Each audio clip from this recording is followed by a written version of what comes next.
كان الإنسان لا يتصور الموقف كاملا. من ذلك أن النبي صلى الله عليه وسلم ائتمر المشركون عليه في دار الندوة. جاء إبليس وحضر الاجتماع في صورة شيخ نجدي. السؤال: لماذا حضر إبليس في صورة شيخ نجدي؟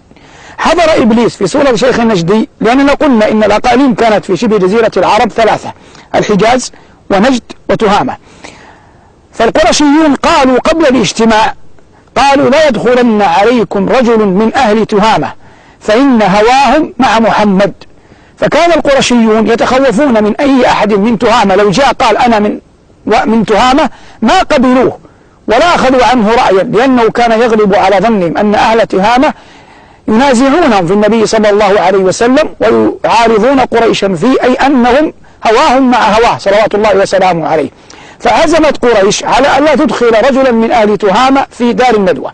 هذا هو الذي دفع إبليس أن يأتي في صورة رجل من أهل نجد لعلهم يقبلونه، لأن أهل نجد آنذاك لم يكن لهم علاقة بالنبي صلى الله عليه وسلم، فهم لا يعرف عنهم شيء، لا قبول ولا رد ولا حياد.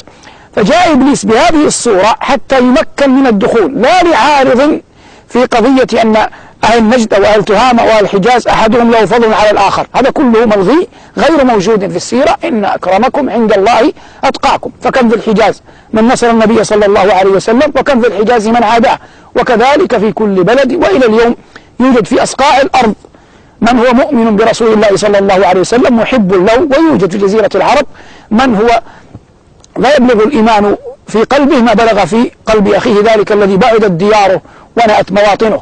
فالعبرة عند الله جل وعلا بالتقوى. هذا حديثنا عن قضية الحجاز في الشعر العربي الذي مدح به النبي صلى الله عليه وسلم. أما قباء التي خصصها ابن دقيق العيد ها هنا، فقباء اختلف في سبب التسمية، والأظهر أنه كان بئرا بهذا الاسم. وقباء يقع في الجهة الجنوبية الغربية قليلا في مدينة رسول الله صلى الله عليه وسلم.